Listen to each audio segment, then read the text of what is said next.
Hello, everybody. Thank you for joining us today. The title of this talk is titled Utilizing a Hybrid Angio-CT System for IR/IO Interventions. The faculty includes myself, Osman Ahmed from the University of Chicago, and I will also be joined by Dr. Nanesh Parikh from Moffitt Cancer Center in Tampa.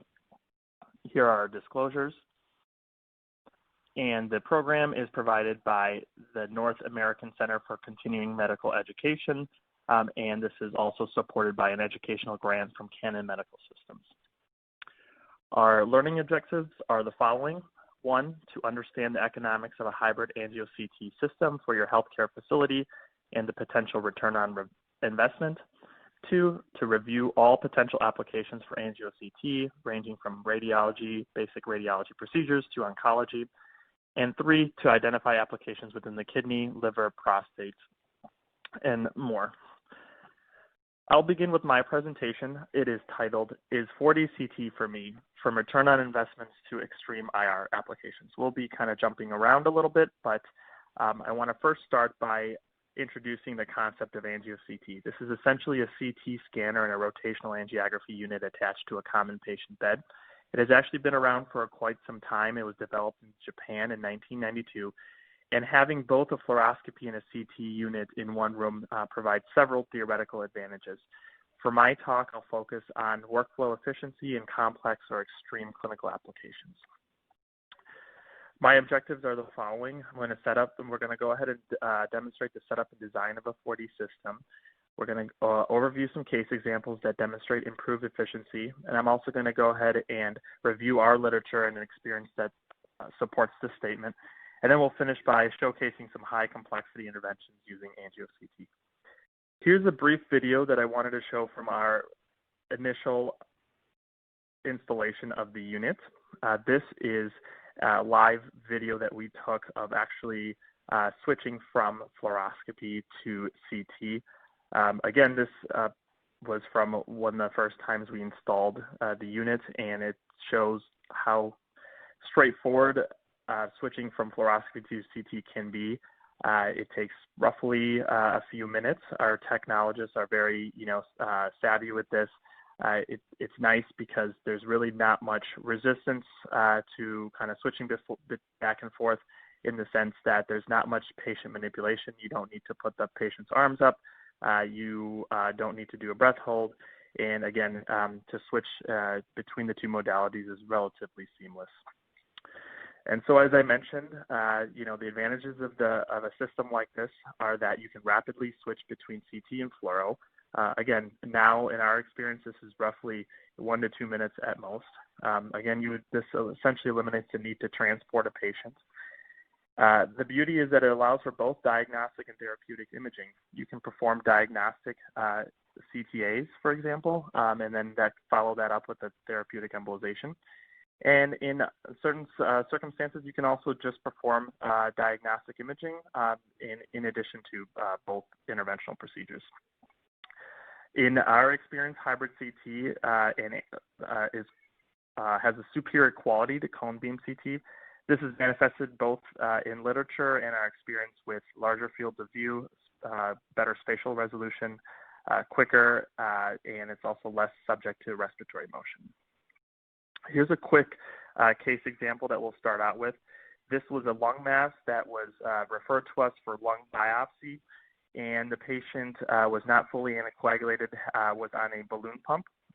And here's the CT images from the initial localizing images, and you can actually see the balloon pump as well. This was a biopsy we did in the morning at 9:16 a.m., and here's a needle going into the mass. Very briefly afterwards, within 10 minutes, we started to notice that there was a hemothorax that was accumulating, pretty rapidly over the next few minutes. Patient was tachycardic, however, the blood pressure was stable. So at this point, we decided to go ahead and convert to fluoroscopy, place a chest tube, and also perform an angiogram. And again, this was literally about 10-15 minutes later at 10 a.m. So the angiogram was performed, 3 intercostals were selected, no bleeding was identified, however.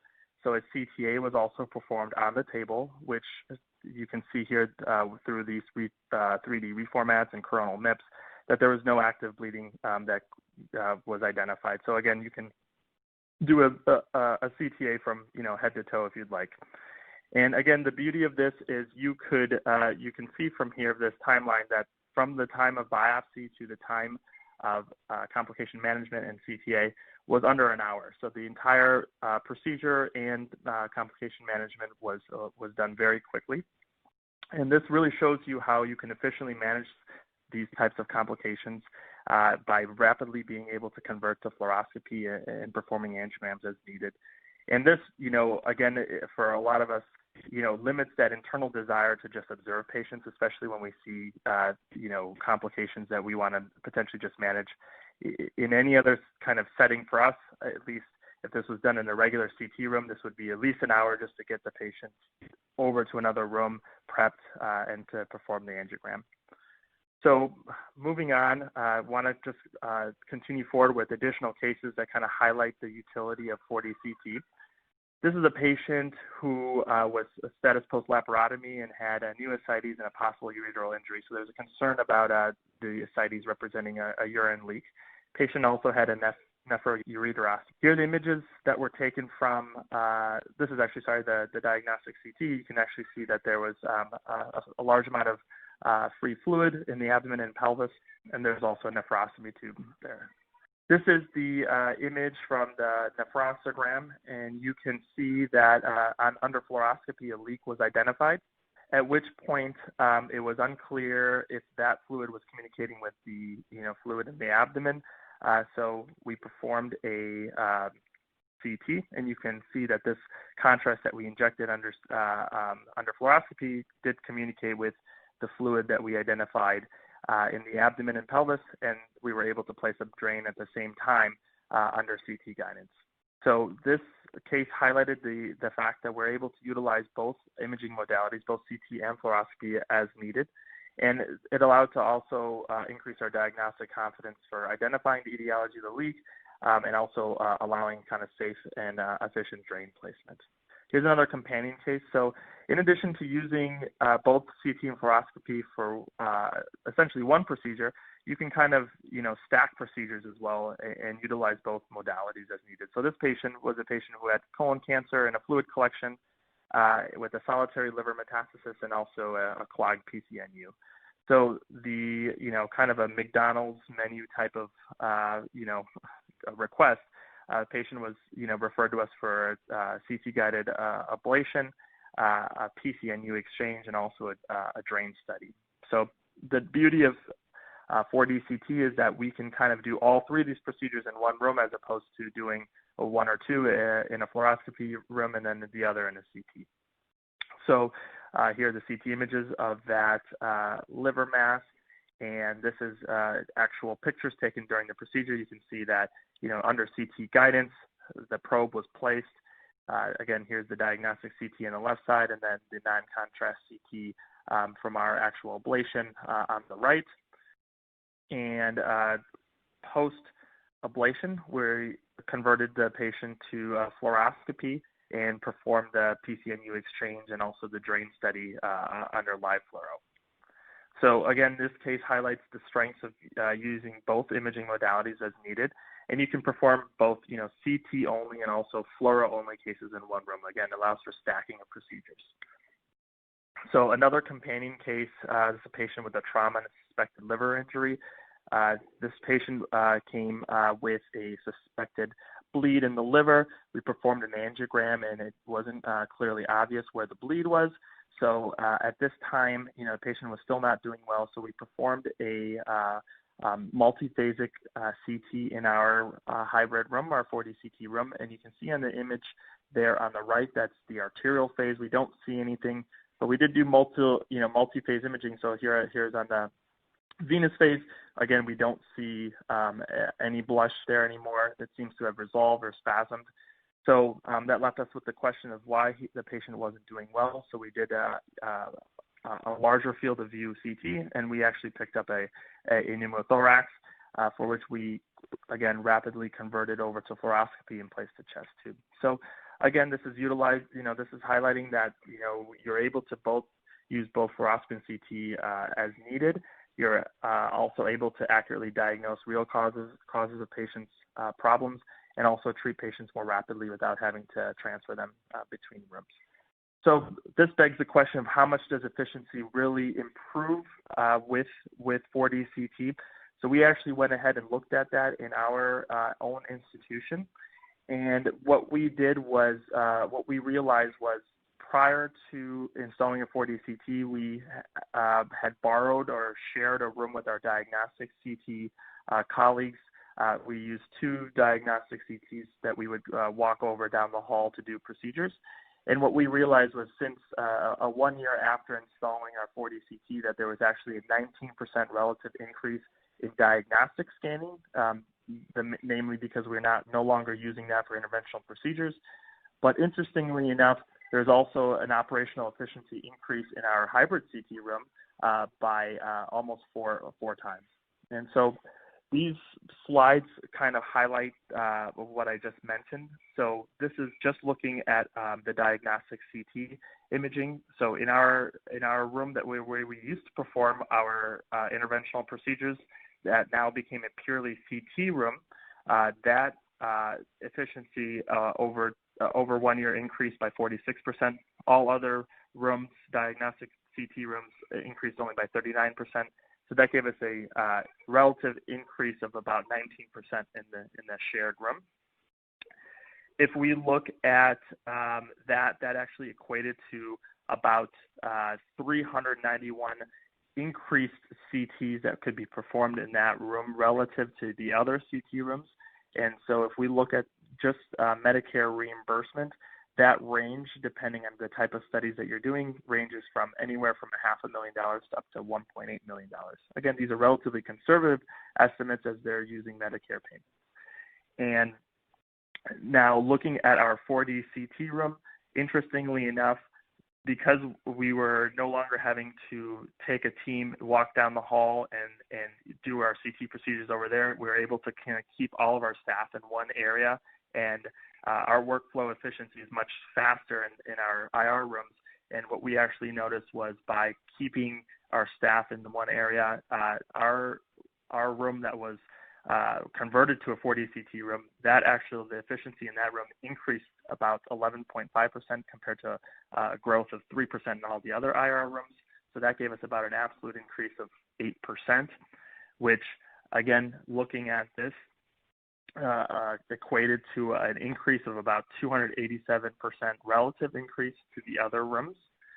And that equated to about roughly 10 more procedures that we could do in our Angio-CT room compared to all other rooms. And again, looking at Medicare reimbursement, if you're only doing, increased number of 10 biopsies, so it's kind of the lowest hanging fruit, or, most common procedure, that's still equated to about $165,000. And if you were doing all Y90s, which is very unrealistic, but if you had that volume or could do something like that, it tells you the potential growth would be far greater than $1 million. So again, looking at the impact of adding the 4D CT room in our angio department, the number of cases that we're doing in our 4D CT room actually is roughly 20% of all of our IR volume, whereas compared to all other rooms, each other room accounts for about 13% of our volume. So we're doing a high number of cases in the Angio-CT room, mostly because we're able to do both CT and fluoro cases in there. And so again, looking at this, if you add these numbers together, by being able to do more CTs in your diagnostic CT rooms, and by being able to do more IR procedures in your IR room, you're looking at anywhere between about $0.7 million to $3.8 million in revenue. Again, this is based off of only Medicare payments. And this is also accounting for the period in which we installed the unit, and about the 2 months it took for staff to train, and also for us to kind of understand how to use the unit. So there is potential for even greater utilization or efficiency, as we said. And our paper, our results here were just recently accepted JBIR, so hopefully this will be published soon. I want to move on by discussing how you can, with 4D-CT, you can kind of do both diagnostic and therapeutic imaging in one room. And here's a nice example of that. We had a 23-year-old patient with a straddle injury and high-flow priapism that was referred to us as a trauma. And this is the ultrasound showing high flow in the penis.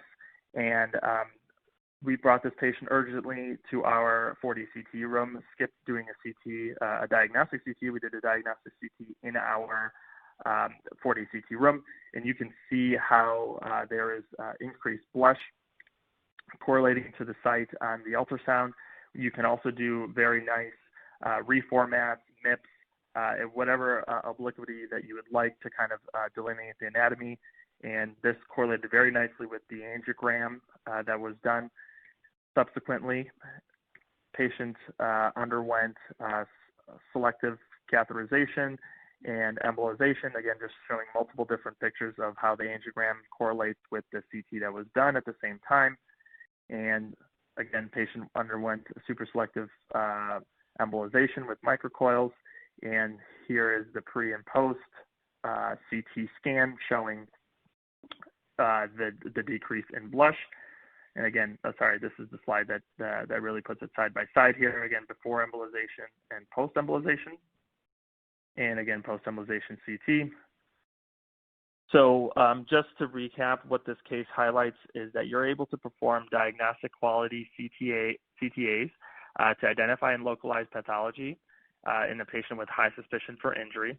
And so again, you no longer have to get a consult for a GI bleed and obtain a CT and then wait for those results. You, in theory, could bring that patient to the 4D-CT room, perform the diagnostic CT if you'd like, and then go ahead and treat. And again, you can rapidly convert between both. And again, another small advantage is you can also confirm your treatment success with additional cross-sectional imaging as you'd like. So I want to kind of showcase some additional advantages along those same lines. So this is a patient with a type 2 endoleak with a growing sac. And this is the outside hospital CTA. And so you can see how on the arterial phase, you don't see any blush outside within the sac. However, on the venous phase, there is, accumulation of contrast. This is read as a large type 2 endoleak. However, with 4D-CT, what we can now do is we can place a pigtail catheter specifically within the graft, and you can do rapid CTAs of the graft while you're injecting that contrast within the graft itself. And when you do that, you can actually potentially pick up type 3 endoleaks, and this is a nice example of that, showing how there was this case was actually not a type 2 endoleak, but rather a type 3 from one of the iliac limbs.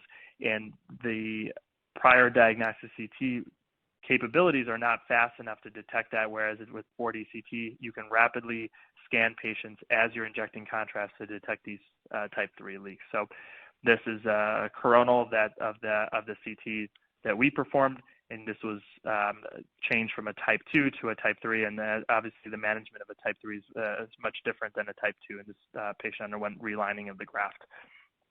So again, this showcased how you can perform diagnostic quality CT with intra-arterial catheter within the graft itself, which allows for a correct delineation of endoleak classification. And along those same lines, the beauty of being able to do both diagnostic and therapeutic imaging in one room is that you can minimize patient transport times for very critical cases. So for this concept of code angio for trauma patients, where you really would like to treat these patients within 30 minutes of activation. We like to do this a lot now in our institution, where if we can bring them to a 4D-CT room, we can perform a diagnostic CT on that table, and if there is something that needs to be treated, we go ahead and quickly convert to angiography and take care of it. And again, this increases your diagnostic accuracy prior to intervention, and saves patient time and radiation also by localizing the pathology faster. Another advantage that's not necessarily seen in our institution, because we are a larger interventional practice. However, there are some colleagues of mine who do have 4DCT in smaller hospitals, and they have mentioned how in smaller hospital settings you can supplement, your IR practice by performing diagnostic CTs when there is downtime with the 4DCT unit, so the room can run more efficiently and more often by being able to do diagnostic CTs when there are no IR cases going on.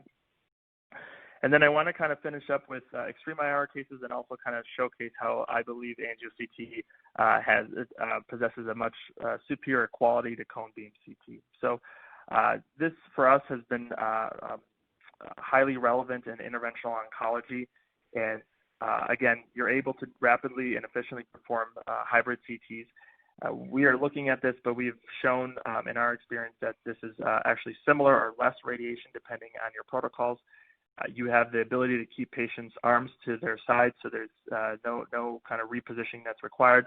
No breathing instructions have to be given, and what's also great is you can adjust your scan length to as much or as little as you want to make sure you cover the area of interest. And then also with a very important feature for us is we're able to do multi-phase imaging to improve lesion detection and coverage, as well as we also use it for calculating our doses for Y90. So I want to show a few cases here. This is a planning angiogram for Y90, showcasing a patient who had an accessory left gastric artery. This is the PET scan that showed a lesion in the left lobe, and here's the angiogram during the mapping, and as you can see, there is a vessel that appears to extend outside the contour of the liver. This was actually not noted during the mapping, either on the angiogram as well as on the cone beam CT. It was not noted. However, the nuclear medicine study did pick up some gastric activity, so we decided to do this patient in the 4DCT room on the day of administration, and the 4DCT clearly shows an accessory left gastric supplying the gastric fundus there. And again, the nice thing about this case is that it allowed us to kind of put, cone beam CT and 4DCT side to side. And so you can see here, in retrospect, you can definitely identify both on angiography and on the cone beam that there is some activity in the outside the liver. However, the 4DCT really makes this an unequivocal kind of finding. And again, here is the video of the CT that we performed, kind of showcasing that. Let that run one more time. You can really clearly see that there's a vessel supplying the stomach there, and just an image showing that this vessel was coil embolized prior to delivery. And as I mentioned, this allows for accurate and unequivocal identification of non-target vessels, and unlike cone beam CT, hybrid CT is less sensitive to patient breathing and contrast timing. Here's a companion case, a patient with cholangiocarcinoma, again referred for Y90. This is the angiogram, and on this case was done in 4DCT. We identified there was a kind of an abnormal vessel that was extending outside of the liver capsule. And so we did a triple phase CT here, and you can, on this video, you may or may not have picked it up, but there was a vessel that is running outside of the liver there, just posterior to the left lobe.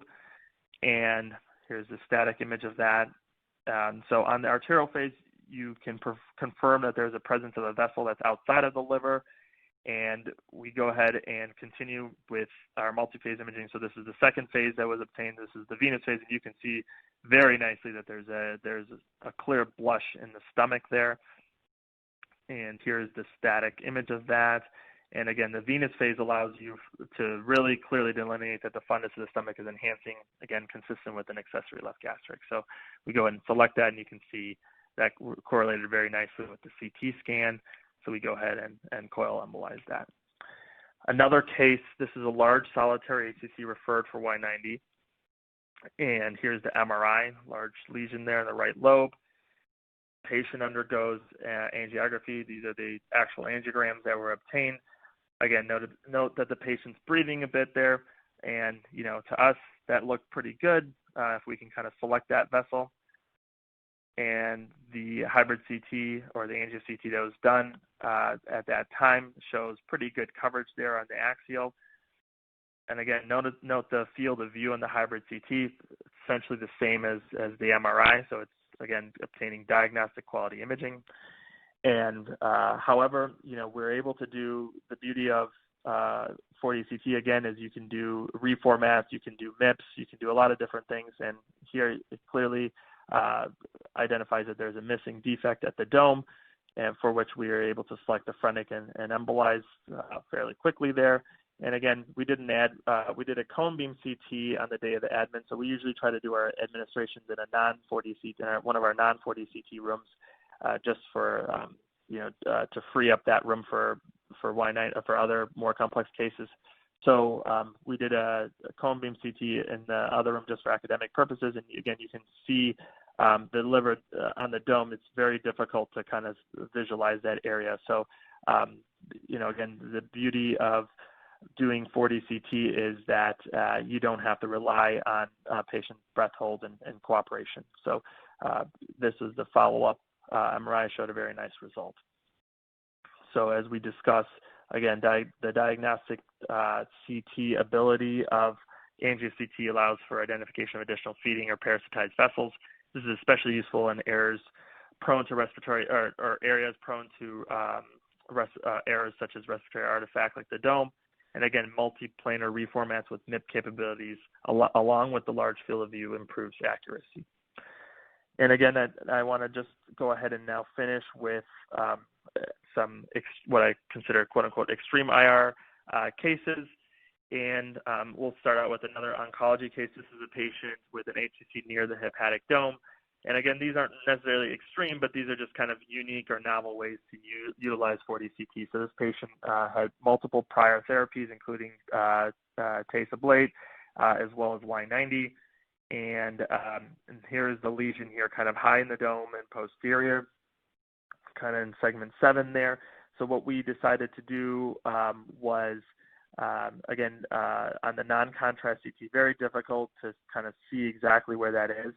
And, typically how I would approach this case is, again, this was not seen in an ultrasound, would be to, give IV contrast and then essentially chase that lesion and hope that it stays opacified.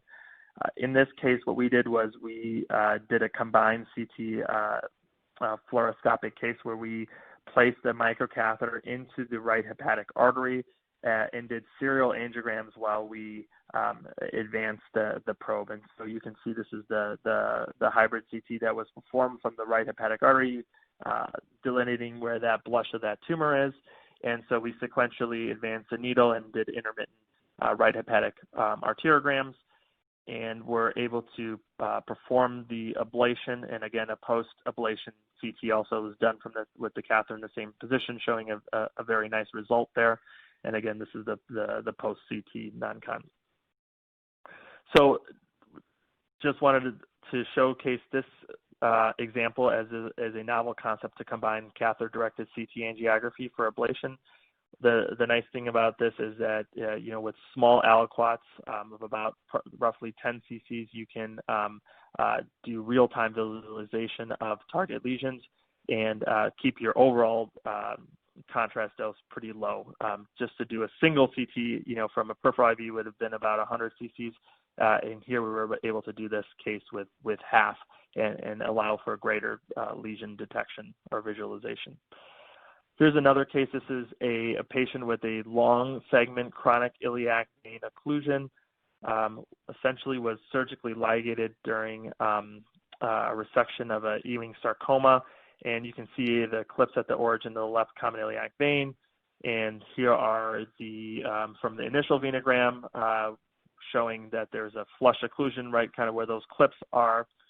And we thought we were able to get close, but on the oblique views, you can see that the snares are actually very far apart. So what we did was we did a sharp recanalization from above with a Roshishita needle, and we're able to get the snares in close proximity to each other, at which point we did a Angio-CT. Under the CT, you can see that the snares are pretty close to each other.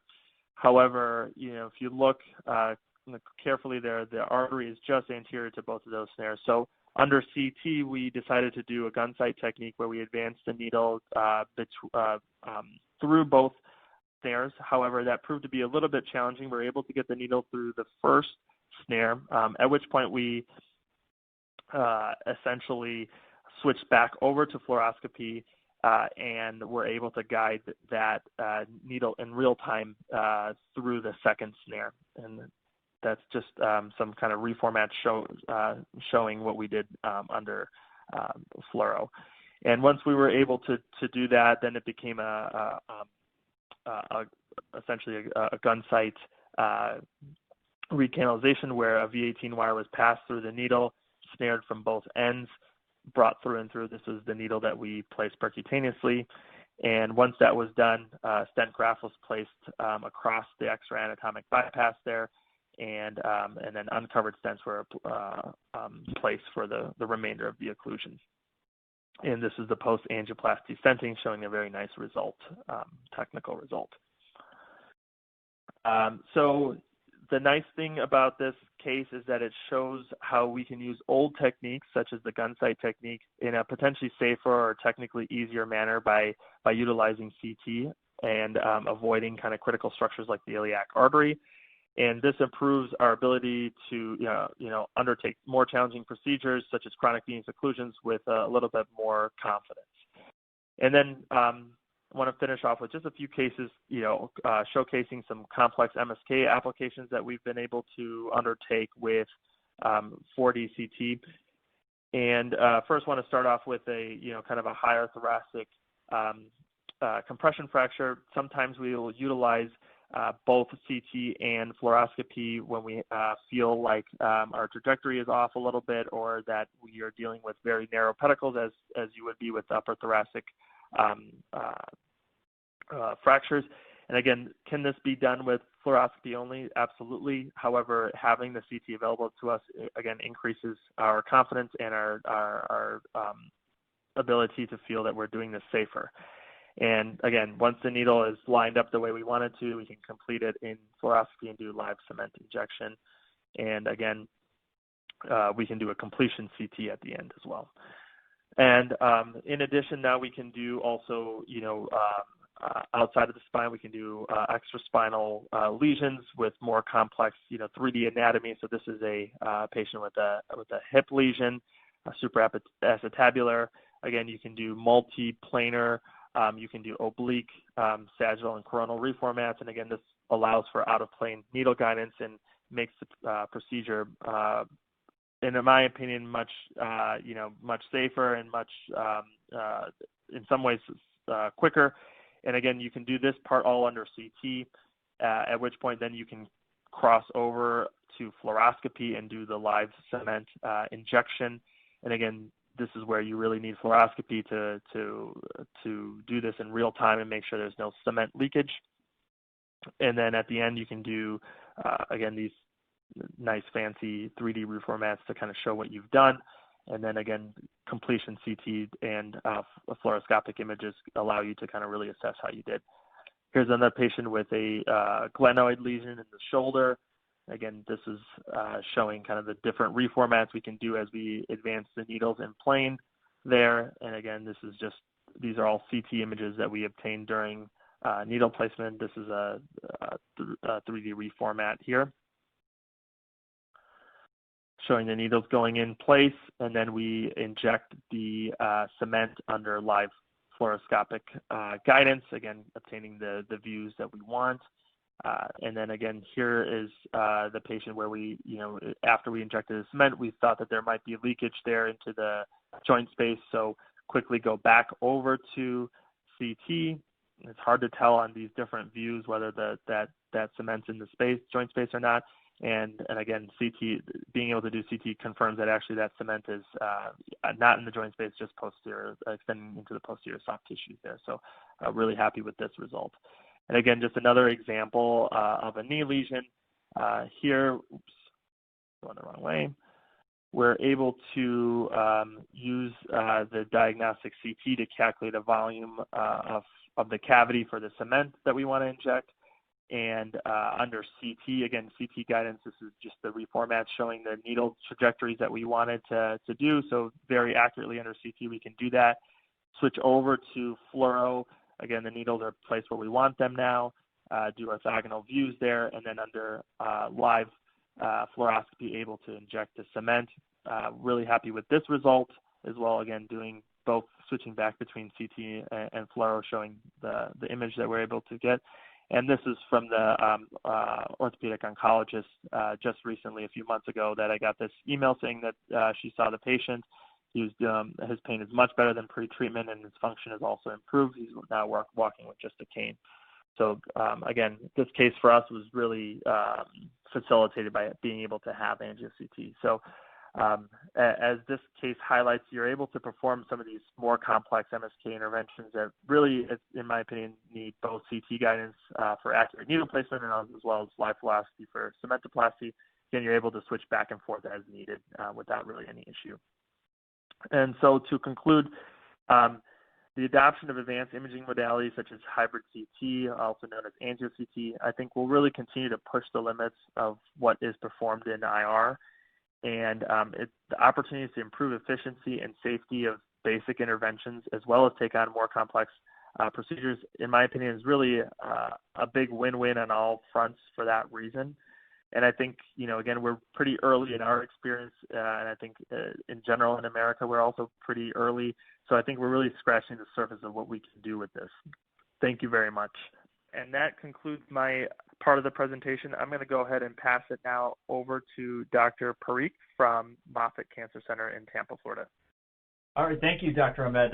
So I'm Manish Parikh. I'm an interventional radiologist at Moffitt Cancer Center in Tampa, Florida. We're here down in Tampa on the Gulf Coast of Florida. We opened in 1984. Just a bit of background so you understand the scope of our practice. We're not a general hospital, so we focus only on cancer care. We're an NCI-designated comprehensive cancer center, and in 2019, we had about 450,000 outpatient visits, about 12,000 surgical cases, and we operate with a little over 200 inpatient beds, which can be flexed up or down.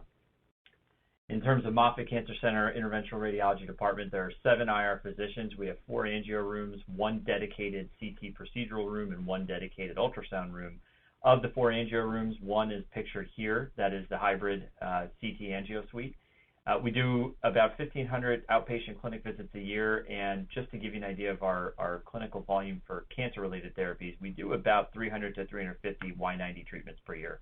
I've been building the prostate artery embolization practice, and I've done about 70 in the last 3 years, and hope to get to 100 by the end of this year, just to give you an idea.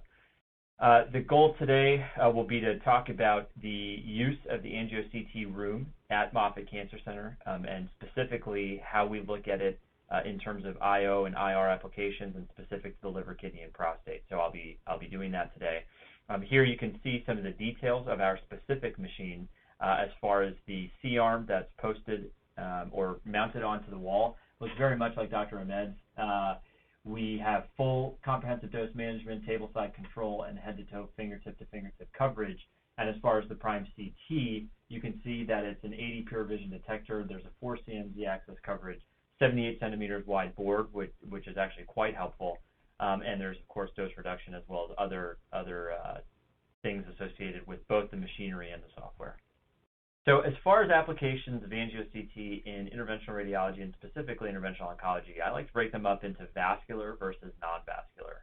And the reason I do this is because based on each of the different areas, you can use this Angio-CT hybrid suite for something entirely different. As Dr. Ahmed showed in some of his slides, there are various different applications, especially at a big general hospital like he's at, very different techniques that can be applied for each of the different vascular versus non-vascular pieces of interventional radiology. For us in interventional oncology, which is where we mostly specialize, we really look at it as a vascular work engine.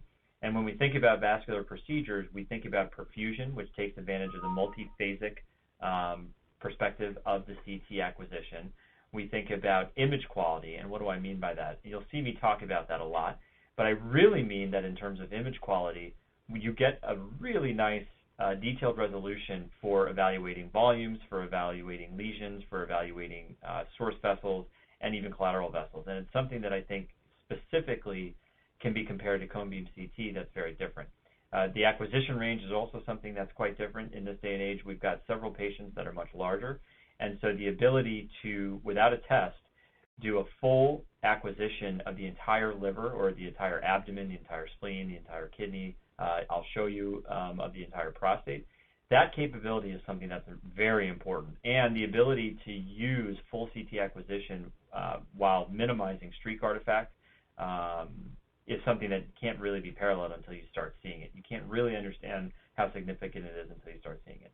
And then again, based on our Y90 practice, this is our workhorse for treatment planning. And I'll get more into that, but just keep in mind that for all treatment planning applications, it really makes post-processing and treatment dose calculations far easier.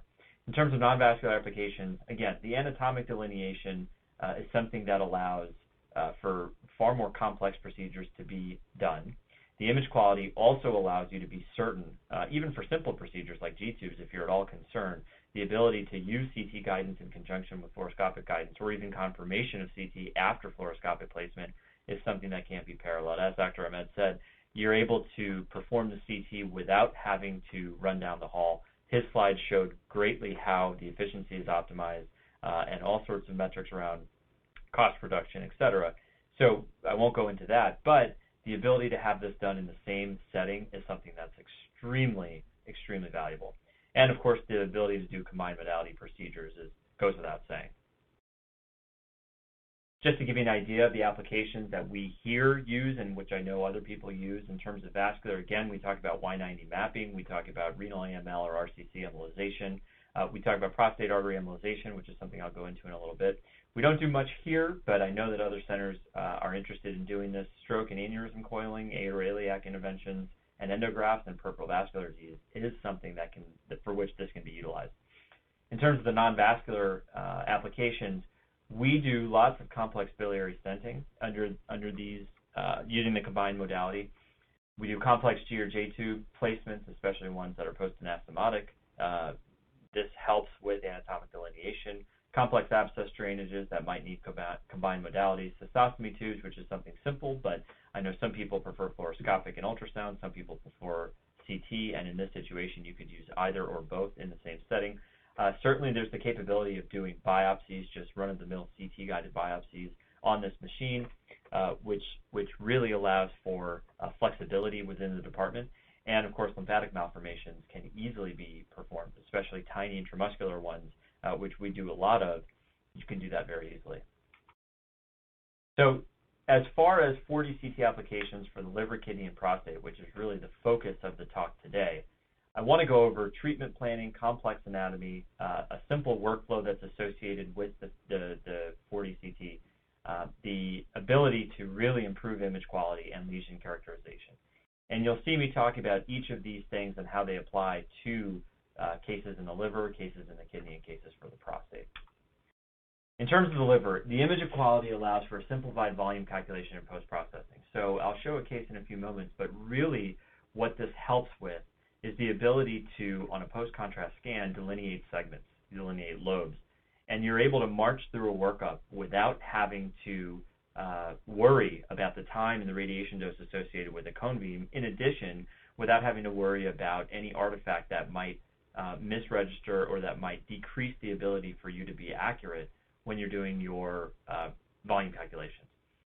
In that same vein, the ease of workflow allows for more aggressive selective catheterization and segmentectomy dosing. So what do I mean? Well, as you get further and further out peripherally, as we all know, it's very challenging to be able to figure out how aggressive you can be because you don't want to do too many CTs, and it might be challenging to do all those CTs. In this situation, especially with our techs up the curve for doing both the fluoroscopic and CT portions of this, it's much easier to be very, very, very super selective and to be able to thereby do segmentectomy dosing or even do just a single segment dosing, which allows higher dosing. And I'll show an example of this. The multiphasic capability allows for confirmation of questionable lesions and detailed lesion characterization, particularly in patients with cirrhosis. Oftentimes, There are dysplastic nodules that light up when you're doing your workup, and you never know if those truly represent HCCs or not. So in a situation where you might have 2 or 3 right lobe HCCs, the ability to do multiphasic imaging allows you to see if something might be a dysplastic nodule versus an early HCC. The unlimited scanning range, as we've talked about before, allows for larger patients and larger organs even to be scanned entirely without issue. And that is something that really can't go underestimated. In terms of the kidney, again, the image quality allows for easier identification of subtle lesions. I'll show you a case where there's a large patient, very challenging to see the lesion on cone beam, on angio, and on cone beam it would have been quite challenging given his size. However, with the 4D CT, it really made localization of the lesion easy, and I was able to selectively embolize that particular RCC before cryoablation. And in terms of the prostate, I've actually switched at this point. I do almost all, if not all, of my PAEs on this machine, and that's for a few different reasons. Number one, the scan range does allow imaging of the entire pelvis. So if there's ever a question of collateral flow, either superiorly into the cystic flow or inferiorly into the penis and into the scrotum or rectum, any of those areas can be very, very, very easily imaged with this and with one swoop. So if there's ever a question, it's very simple to use this workflow for doing that. The 3D volumes also allow identification of the prostatic artery origins in challenging cases. Collaterals are easily identified, and oftentimes you see more than you'd think with the image quality of this system. So in a large patient, you can more easily see the rectal blush that might be associated with a common rectoprostatic trunk, and you're able to thereby catheterize and selectively coil embolize the rectal branch, thereby allowing you to be more aggressive with your prostate. I'll get into that in a minute. So in terms of a case, what I tried to do was keep it fairly simple so that we can focus on the pieces of the 4D CT system that are advantageous for each of these applications. I'll just take one case. This is an 86-year-old man who has a solitary 10-centimeter right lobe HCC, is not a surgical candidate, therefore referred for liver-directed therapy. We think of this as actual segmentectomy candidate, even though it's a large mass. We try to ensure that we can get selective so that we can spare the rest of his liver. Here you can see on the workup angio, there's a left, a middle, and a right hepatic artery, all of which have predominant supply to the tumor. So catheterizing all of these branches would allow us to get very, very, very highly selective, allow us to increase the dose in order to be aggressive for this lesion, even though it's a large lesion. This particular case, I did 6 CTs. I did a proper, I did a main hepatic, I did a left, a middle, a right, and a distal right past the branch to ensure that there was no supply to the tumor distal to the right hepatic artery that you see here. And you can see 3 of them were together here. So if you go back to the original mass here and you compare here, this is from the right, the middle, and the left hepatic artery branches that supply the tumor. You can see it's almost a third, a third, a third between those 3 vessels. I was able to increase the dose to over 200 gray for each of those vessels and thereby spare segments 2, 3, and most of segments 5 and 6, as well as most of segment 4. We were able to really kick up the dose, and we ended up with a nice outcome. You can see 5-month follow-up. AFP had come down significantly. You can see essentially a black hole and decrease in size of the cavity. And it's things like this that I think the 4D CT, it's not that they make them possible, because I think you could probably do the same with cone beam CT, but it certainly makes life easy. It decreases the radiation dose to the patient.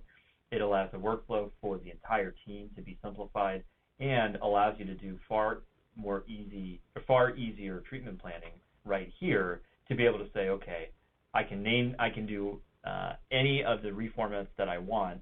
I can be very, very, very clear about the segmentation of the supply of each vessel, and thereby we can kick up the dose based on each of these pieces of delineation.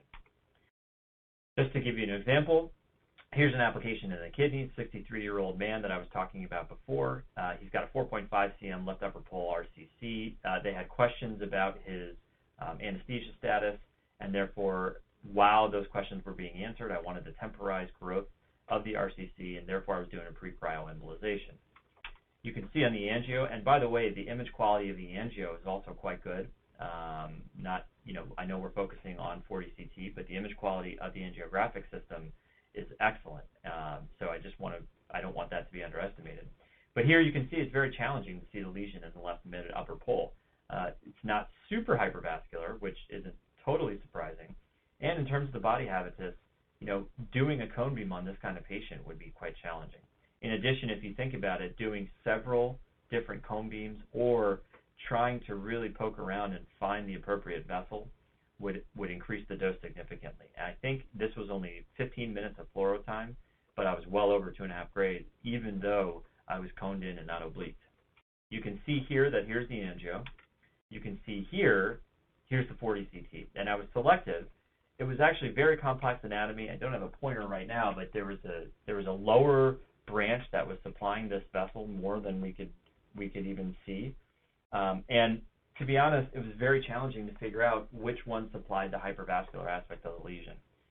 So, based on the cone beam CT, I was able to selectively catheterize this segment. I was able to get into this branch and have no problem actually shutting it down. And I haven't yet done the cryoablation, but I can assure you that I put a little bit of Lepidol in there in order to be clear about where I need to go. And this allowed me to do this far more quickly than I think I would have been able to do otherwise. In terms of applications for the prostate, like I said, I try to do every single one of my procedures on the 40 CT. So here you can see 78-year-old man with intermediate risk prostate cancer and moderate LUTS with acute urinary retention. Now, I do most of my cases prior to radiation therapy, which is why I put in the intermediate risk prostate cancer, because most of my patients have prostate cancer. This was one of the pre-radiation PAEs for improvement of clinical symptoms. You can see here he's got quite a large prostate. I believe it measured around 220 cc's preoperatively.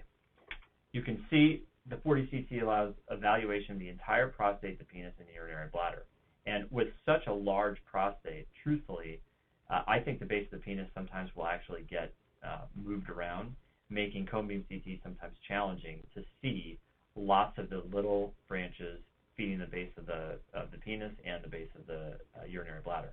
Here you can see that the left hemiprostate blushed beautifully, and the fact that I was able to confirm that there was no collateral supply to any other organs in the pelvis allowed me to be very aggressive.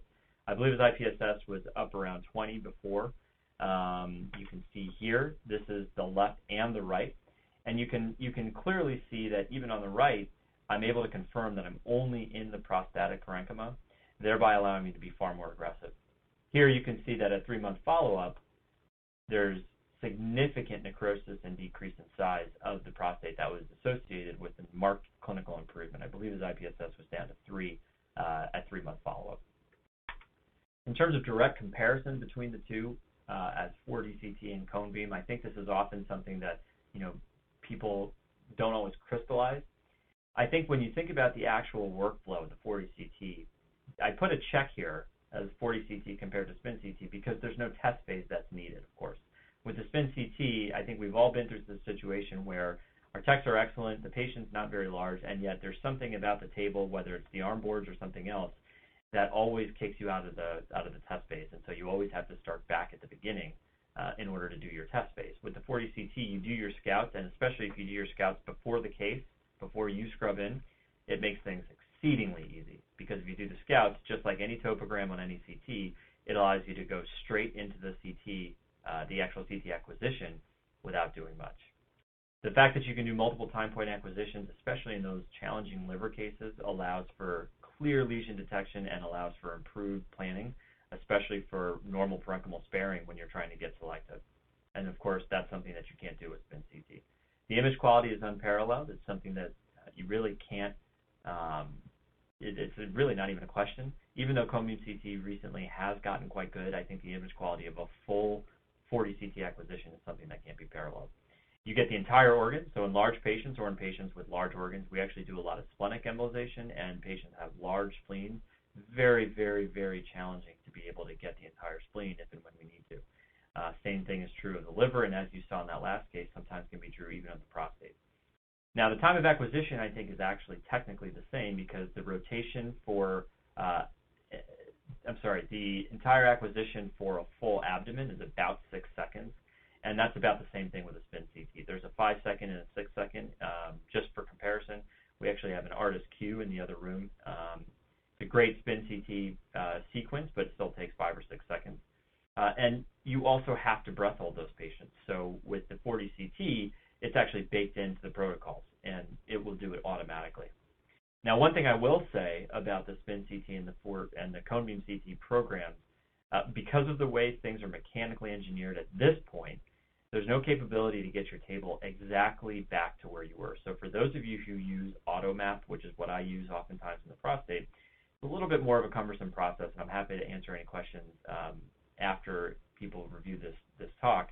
But it's a little bit more of a cumbersome process to get your table back exactly where you want it to. So if you're at a steep oblique projection, sometimes it can be a bit of a challenge. The CT dose can be separated from the spin dose and allows you to decrease multiple acquisitions if you need to. Obviously, the CT dose is still radiation exposure on its own, but you get a far clearer view of what that CT exposure is, and it doesn't necessarily concern you with the radiation limits that are applied to angiographic procedures, whereas on the spin CTs, oftentimes they're just cumulatively added in, and so therefore sometimes you are limited, even though it might be a misrepresentation. In terms of the advantages of the 40CT, it's easy to set start delay time. So if you want to give it contrast injection at 10 cc's, let's say, you don't have to worry about coordinating breath hold. You can simply designate it as a 10 cc delay, and then the machine will take care of everything else. As I'm saying, the breathing instructions are built in even for multi-phase acquisitions. The scan range and image quality allow for detailed evaluation of every organ, and there is no test phase. You do need scout images. Sometimes that can be an issue, but if you're going to do more than one cone beam or 40CT, you can do the scout first, and then you don't have to test after that. And especially for those Y90 workups, it's unparalleled, because if you're doing 4, 5, 6 different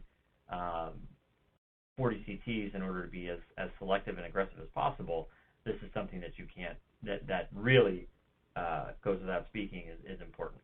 The post-processing is also very fast. It's customizable. You can create the software such that it creates different windowing, different multi-phasic acquisitions and post-processing techniques. The 3D techniques are very, very, very easy to use.